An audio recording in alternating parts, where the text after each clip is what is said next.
Good morning, everyone. I'm Sarah Dennis Phillips, the San Francisco Planning Director.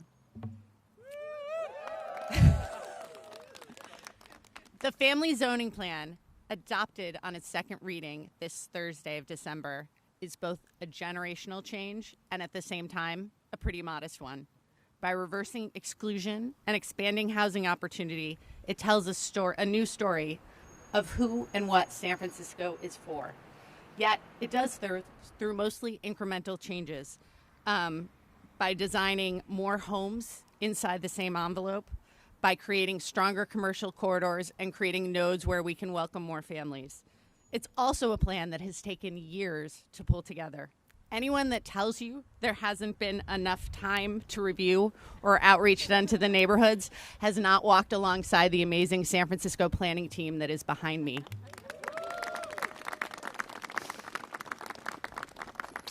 Their work began years ago, and since then, they've talked to thousands of San Franciscans, taken so much input, and done a monumental amount of work that results in what we're signing today.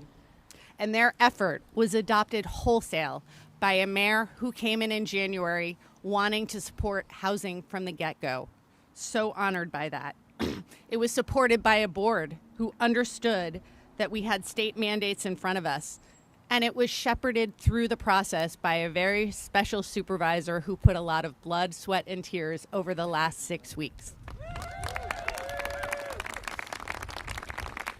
I'm so honored to be before all of the advocates, community members, and decision makers that stand behind us. I'm also incredibly honored to announce the man who is going to sign this legislation today and brought it to where we are today, Mayor Daniel Lurie.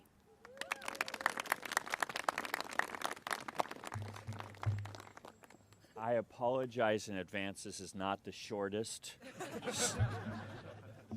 But I am so proud today to be here in San Francisco before you.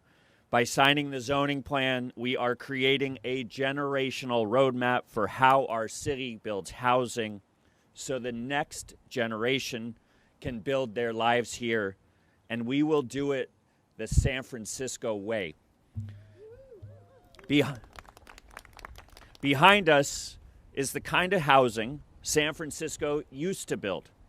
Multifamily homes that add density, fit the neighborhood, and give workers and families a place to put down roots. Zoning decisions nearly 50 years ago made it so you couldn't build these types of homes in over half of San Francisco. This family zoning plan changes that. Across the city, many families are asking the same question. Can we afford to stay? Can our kids ever come back if they leave? As elected leaders, we have a responsibility to answer those questions with solutions. And the family zoning plan is one of the most important tools we have. The urgency is real. We hear it in the voices of the people who serve this city every day. During this legislative process, San Francisco Firefighters Local 798 and the Police Officers Association stood up to support the family zoning plan and say clearly, we need more housing so the people protecting this city can live in this city. Consider this story of one firefighter, a fifth-generation San Franciscan who grew up in the Sunset, went to St. Cecilia's, and Sacred Heart, and always believed that joining the fire department meant building a life here. But after his second child was born, the cost of housing forced his family out of the city that he serves. Today, they live in Santa Rosa, not because they wanted to leave San Francisco, but because they couldn't afford to stay. His story reflects the reality of countless families who live in the communities they grew up in and would stay if they could afford it. And it also shows what's at stake in our city's future. Only 25% of our police officers live in San Francisco today, and that is not sustainable. Not for public safety, not for families, and not for the future of our city. But here's what gives me hope. Instead of quietly accepting that reality, Our first responders raised their voices to support this plan because they want to build their lives in the communities that they protect. So many San Franciscans came together to make this family zoning plan a reality. It may have started with some housing advocates, but they weren't alone. It was those firefighters and police officers. It was seniors who wanted to remain connected to the communities they helped build. It was small business owners who will benefit from more customers and need workers who can afford to stay and live in San Francisco. It was affordable housing builders, labor unions, neighborhood leaders, and some incredible supervisors who work together to keep San Francisco in control of how we plan housing. This legislation I will sign today updates a zoning code that has not kept pace with the people who live here. For more than 50 years, we have made it too hard to build. And you can see the results. San Francisco only built 1,500 homes last year. That is simply not enough. With family zoning, we open the door to building for the next generation of San Franciscans in places that make sense, while protecting tenants and keeping the character of our neighborhoods intact. This is a plan designed for the future. More housing on our corridors and large parcels, duplexes and triplexes in residential areas, and a local bonus program that speeds up affordable housing without giving up our values. It means families, workers, young people, and seniors will have real options.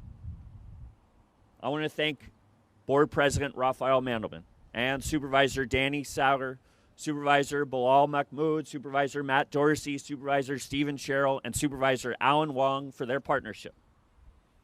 And I want to, let's go. And it'll warm you up, too. And I really want to recognize Supervisor Myrna Melgar.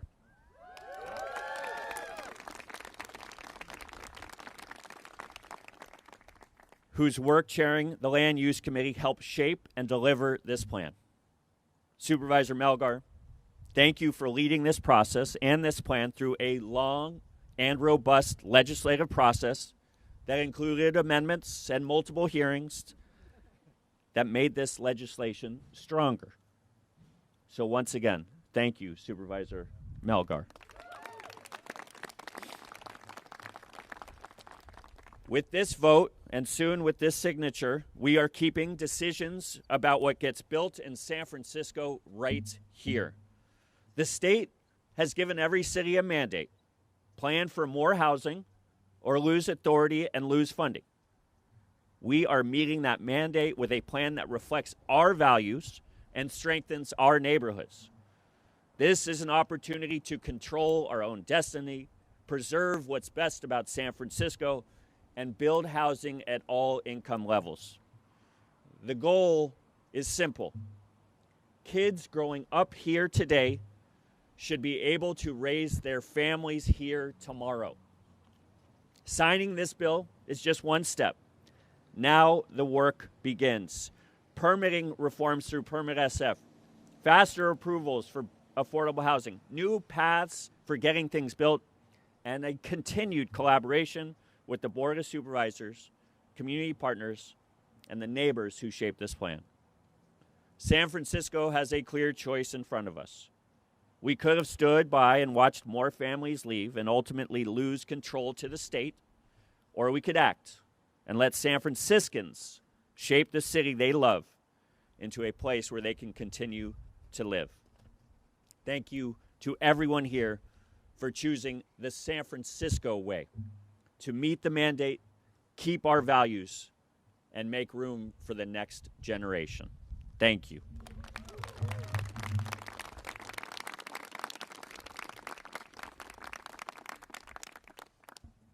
Next, I'm honored to introduce a fellow urban planner, a champion for housing and for those who need housing, and that very special supervisor I mentioned, Myrna Melgar. Thank you, and thank you, Mayor. I am not one of the supervisors who gets up and makes long speeches. But for this one, I'm going to talk a little bit because what we did connects to my personal story. So I am an immigrant to San Francisco. My family came to San Francisco during the Civil War in El Salvador. And this place gave my family a refuge from violence and an opportunity to thrive. I'm keenly aware that if I had landed in a different place in the U.S., we wouldn't have had the same trajectory.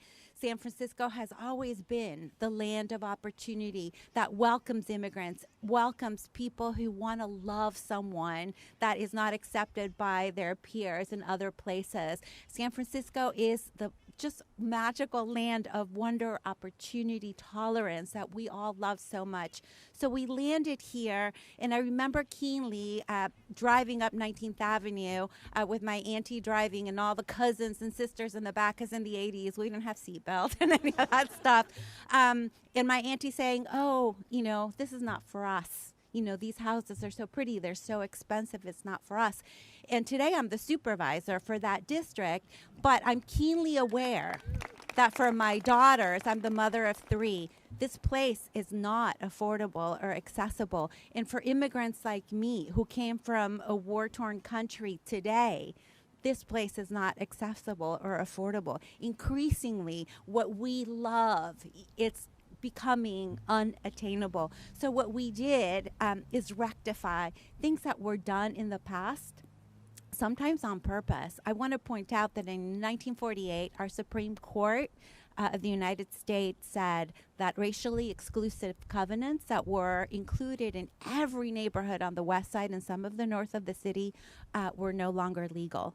And between that and 1968, when the Fair Housing Act was passed, people started moving from Chinatown, from Mission, from, sometimes because of screwed up policies of our own government, the Fillmore, to other neighborhoods. And people, there was a backlash. We, in 1978, downzone all of the west side, most of the north side of the city. And that led us to a severe housing crisis that we did today. Somehow, we convinced people in the Mission that the only way to protect tenants in the Mission was to preserve the views of very wealthy people in Seacliff and the marina. And so we are rectifying that with our family zoning plan. We are saying we are still that same inclusive place of opportunity where young people can come and rent an apartment in places where schools are great, where there's parks, where there's an ocean view. That is what we stand for in San Francisco. We're also telling seniors that if you want an apartment in the place that you love, in the communities where you have friends, where you have a faith community, you can do that. You don't have to be stuck in that 4-bedroom house. We have opportunities for you as well. We welcome everyone, and we are going to have a future where there's housing development, where there's customer for small businesses, where there is growth in our city to keep up with the world-class ambitions that we have, because we are ambitious and we are awesome, and we're going to continue to thrive. So thank you all for being here. I want to say thank you especially to my Chief of Staff, Jen Lowe, who is one of the unsung heroes, and Jennifer Fieber in my office, who put in countless hours, to the amazing planning staff, Lisa Chen especially, and Rachel Tanner, and Josh Sawiski. I want to say thank you especially to Ali Bond, who was a thought partner. To folks at YIMBY, I also think that the future belongs to the young. The Youth Commission, Young Democrats, thank you so much for showing my generation, the Gen Xers up here, that the future belongs to you, and that we need to make way for you and pave every avenue for success. And we're doing that with this family zoning plan. We still have a lot to do, but without this, it is not possible. So thank you so much for all your work. Thank you for all my colleagues for hanging in there, especially Bilal Mahmoud, who is on the Land Use Committee and was like, Myrna, where are we going with all of this? And I'm there's a plan. And we got there. So thank you so much. And thank you, Mayor. Thank you, Mayor, for doing the circuit and talking to everyone in my district who wasn't quite there yet. But it really helped that you showed up and led the way. So thank you so much, everybody.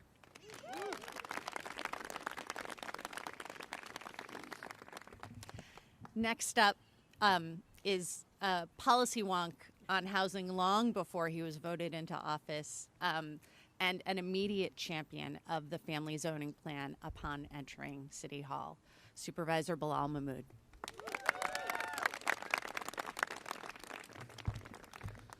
Good morning, Yimbys. Good morning. Let me start off by saying today, it is a great day to be a San Franciscan, and it is a great day for housing and affordability in San Francisco. The family zoning plan was no small feat and took incredible work and dedication to get us across the touchdown. We are heading into a Super Bowl, and this was the Super Bowl of housing. And if there's an MVP to this legislation, it is the mayor's office. It is Sarah Dennis Phillips and the quarterbacks, Rachel Tanner and Lisa Chen.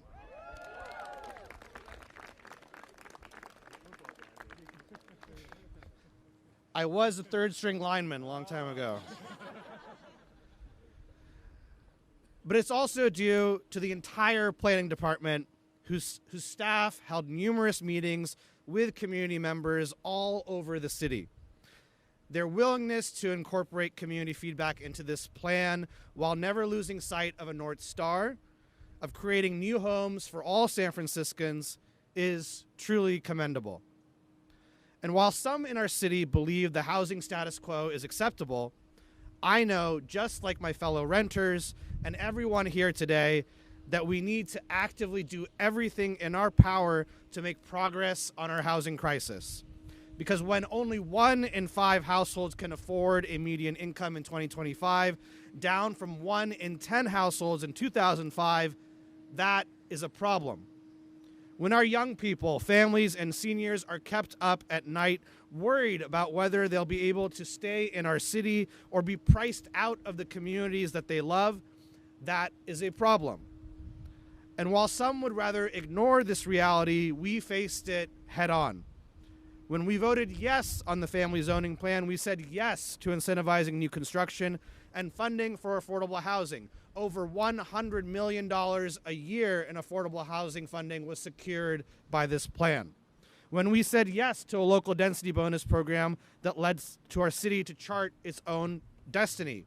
When we said yes to more homes on our commercial corridors, which will revitalize our small businesses, help our shops, bars, and restaurants thrive. We said yes to building brand new rent-controlled housing for the first time in decades. We said yes because saying no is how we landed in this mess in the first place. So thank you, Mayor Lurie, for standing with our residents for more affordable housing, for prioritizing their needs, and for working towards a San Francisco for all. Thank you.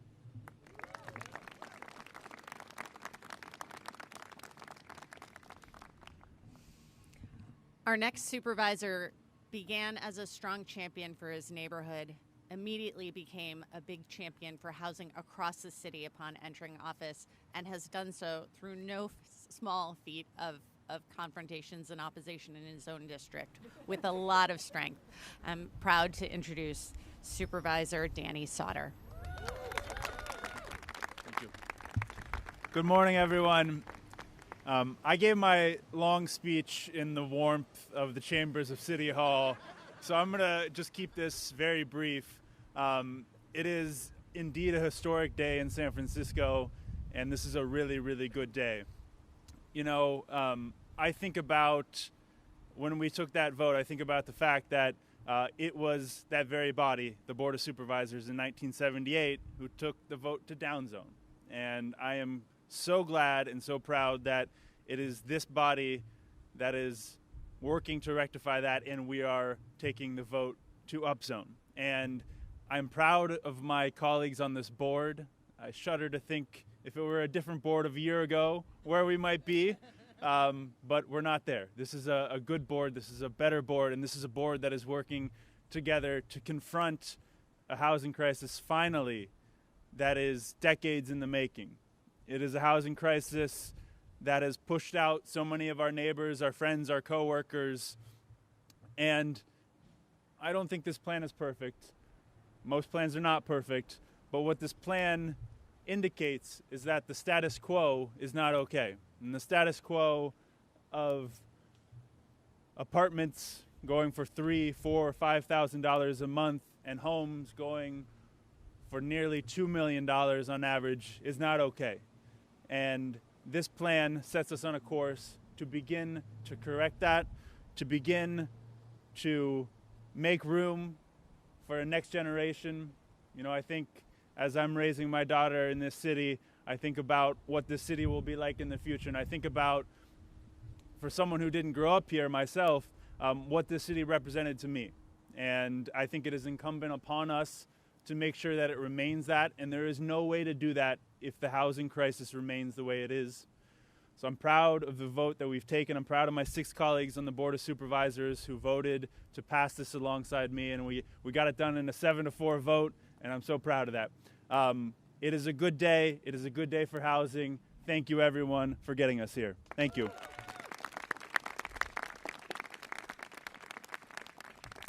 Thank you, Supervisor. There's been a lot of unfortunate misinformation around this plan about what it does to renters, about what it does to our historic resources, and about what it does to our precious small businesses. There have been several key partners who have helped us cut through that misinformation and tell the truth, and I'm proud to introduce Tim Omi, President of the Council of District Merchants.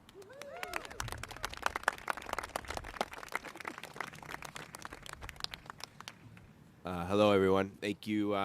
It's an honor, honestly, to be standing up here, being president of a nonprofit, and just giving all my time for the benefit of the city is an honor. But more than that, in coming into my presidency in the last year, the family zoning plan was put upon us. And what happened from the last year was an opportunity to work with all of the supervisors and find a common path so we can make sure that displacement of small business owners doesn't negatively affect them, and there's potential carve-outs for them to find opportunity once and if that were to happen. I think in this new administration, with all of the supervisors and the mayor, it's a testament to where we're going as a city. It's a testament to the revitalization and the positivity that's coming down the pipe, and I look forward to working with everyone in the future. So thank you guys very much.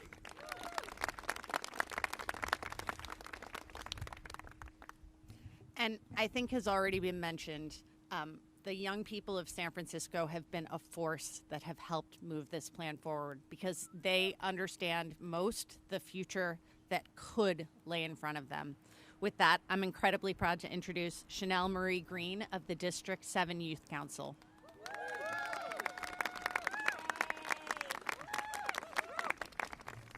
Oh, wow. It's very cold today. Hello, everyone. My name is Chanel Marie Green. I'm a first-year college student representing the San Francisco Young Democrats and the District 7 Youth Council. I'm in support of the family zoning plan as it acts on the progress towards breaking down the patterns of racial and economic segregation. We cannot forget our students of color, our students from low-income backgrounds, as they should be able to receive equitable living in their native city. The family zoning plan benefits the youth of San Francisco through having more affordable living options along transit lines, promoting an increase in muni ridership,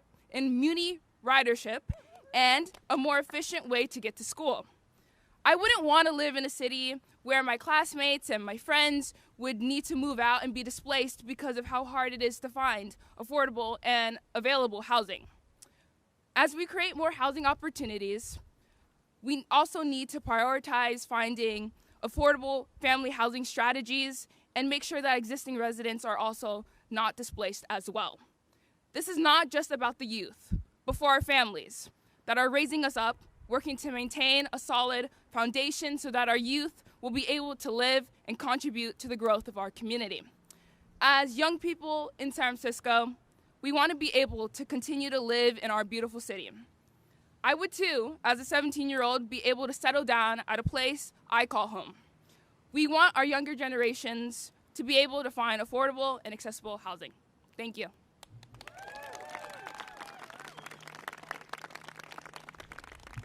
Thank you, Chanel. I feel a little funny closing this because of all the people standing behind me, I probably have fought the least amount of time for this plan. I wish I had time to thank every one of the stakeholders, decision makers, and planners who are behind me. And I hope as we build out the next 20 years of housing in San Francisco and welcome more San Franciscans, every one of these people behind me understands the part they played in that role. We're going to close the ceremony and we're going to sign the legislation.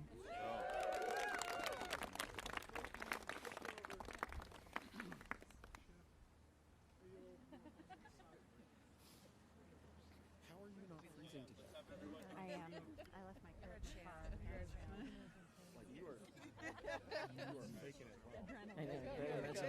Right here. I'm sorry. Mayor, first pin's gonna go to Survivor Community Meltdown.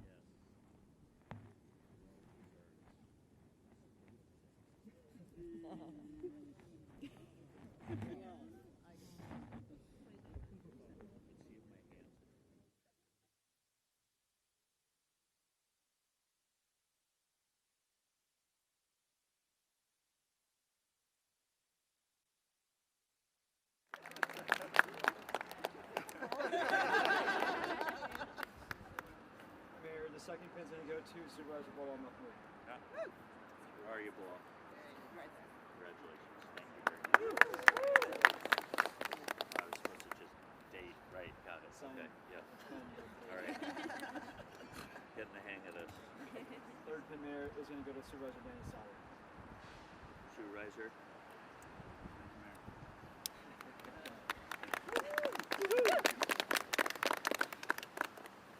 Fourth pin's gonna go to Annie Fryman.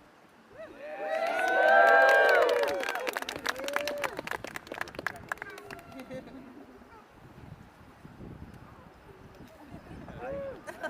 What's going on? You look warmer than the rest of us. Fifth pin's gonna go to Rachel Tanner.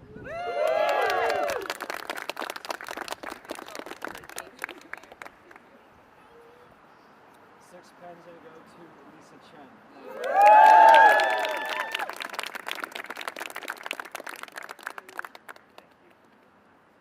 Last but not least, Mayor, your seventh pin's gonna go to Ali Bondi. Oh, yeah.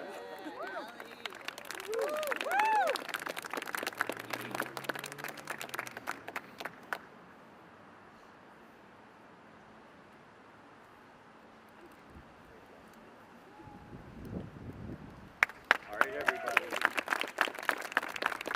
Yeah, can we do one group photo? Yeah.